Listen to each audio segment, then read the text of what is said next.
Hey, what's up guys? I'm Cliff Bleszinski and I'm design director here at Epic Games, and you're about to see exclusive and never before seen footage of Gears of War 2's multiplayer.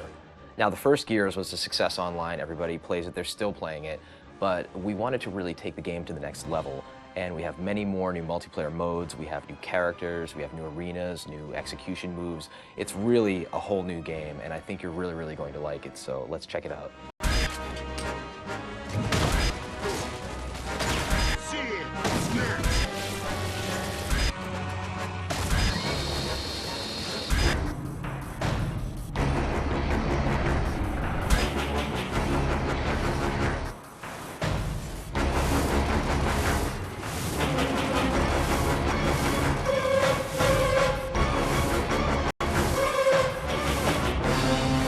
Three locations you're going to see on this exclusive video are going to be River, Security, and Gridlock.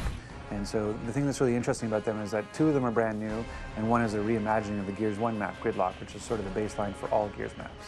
River is based on a single-player location that people get to see in Gears 2 called Landdown, where they actually go to deploy all the Gears to the underground. It's a sort of snowy, wintry hamlet. It's a beautiful setting where there's beautiful violence as well. The final location is a map called Security, which is a mysterious COG outpost with laser fences and laser turrets, in which players have to deactivate said turrets and lasers in order to acquire some of the bigger, better weapons.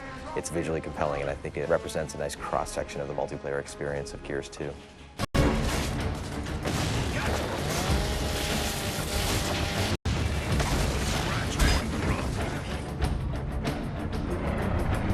For Gears of War 2 multiplayer, there's a bunch of new things, and one of the biggest ones actually is that we've increased the player count. So we wanted to make Gears 2 multiplayer bigger, better, and more badass. One of the easiest primary ways we could do that, bang for buck, is to go to 5-on-5. Right now it really feels like a really good number of 10 players in the battlefield taking one another out, and it really kind of rounds things out nicely.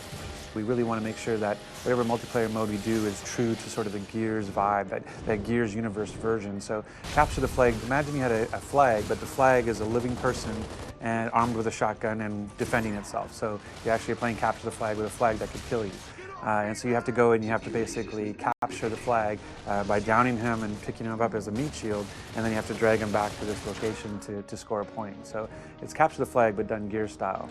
So another mode that we're showing is, again, sort of a reimagining of a known style, which is the Wingman, where it's you and a partner playing against everybody else. We used to call it 2v2, v2, v2, v2. The fact that Gears is really all about co-op, that it didn't feel right to have this sort of just last man standing kind of gameplay.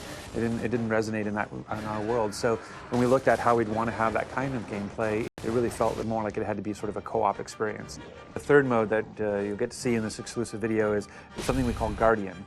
And really what it is, it's Assassination 2.0, where Assassination was a mode we had in Gears 1, and that we actually fixed it or tweaked it a little bit in a title update to try to make it more fun. And we added the restriction that you had to execute the leader to kind of add to the assassination feel. But even then we felt like we could do more and said, what if the leader was the reason you're able to respawn? So as long as the leader is alive, your teammates can respawn, but as soon as the leader dies, then it's basically like Warzone. As soon as you die, you're out. By just making that simple little change, we were able to kind of create this whole new sort of feel to Guardian.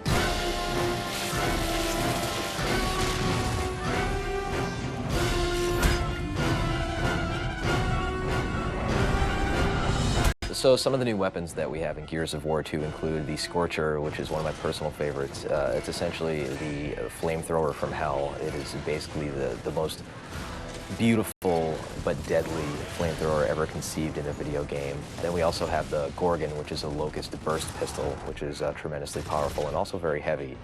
And then we also have a shield that players can wield, and they can carry that around and deploy that. You could actually carry the shield with the burst pistol and kind of use that as like a 1-2 punch.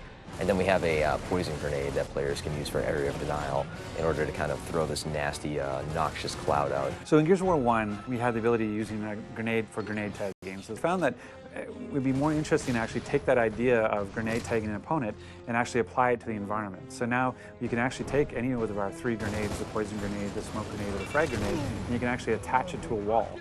And you can use that sort of as a proximity mine, so that if any time an opponent goes by, the grenade will go off. One of the cool things in Gears 2 now as well is we added this concussive force to a smoke grenade. So you can actually knock somebody down and disorient them briefly, with a smoke grenade. It's a great new addition to the gameplay. One of the features of Gears of War 2 is this idea of portable cover. We have it both in the shield that you get to carry, the idea of the meat shield, a feature that sort of led to Meat Flag, this idea of being able to hold somebody as a captive and defend yourself while they block the shots for you. One of the big things about Gears 2 is just not just relying on a static cover that's already placed in the world, but being able to carry cover with you and move with cover as it moves through the level. So in the first Gears, the chainsaw, the Lancer, was a wonderful weapon, and players would cut each other up and they had a great time doing it. But we never really got into the whole idea of if two players came at each other with a chainsaw, what would happen. It was essentially random who won. And now we're answering that question in the sequel, whereas players will lock on to each other and engage in this life or death struggle with sparks flying and the light flickering, and they're grunting and they're pushing, and players are mashing the button, and within 3 seconds, one player will wind up winning and cutting the other guy in half. And it's this tremendously memorable moment to see these two soldiers, these two huge warriors dueling on the battlefield with these weapons.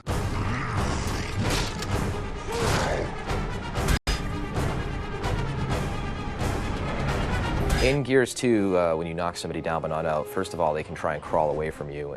But if you do happen to get a hold of your enemy, you can first take them hostage, which is called meatbagging them, so you're kind of holding them as a human hostage, human shield.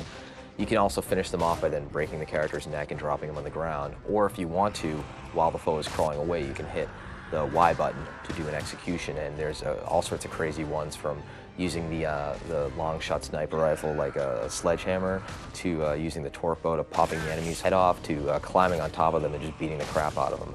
So there's just tons of them there this time around, and they're a great way to finish off the round and get your buddies cheering on Xbox Live. So in Gears 1, we found that a lot of players felt that evading towards their foes, rolling essentially, and shotgunning at the end of that evade was an effective technique. And that really wasn't the game that we envisioned. So we hooked in this idea of stopping power, whereas players get shot and they actually will slow down progressively with more bullets, so that players can no longer just run blindly at each other, gladiator style. They actually have to be a little bit more tricky and use the cover system and flank and deal with suppressing fire from their buddies in order to really earn their kills this time around. Gears 2 is bigger, better, and more badass, and the multiplayer most certainly shows that. We have amazing new game modes. We're shipping with at least 7. We have great new multiplayer arenas. We have nasty new weapons, grisly new executions, a larger scale of the multiplayer, and I think players are going to be pleasantly surprised with the complete package that we're delivering for them.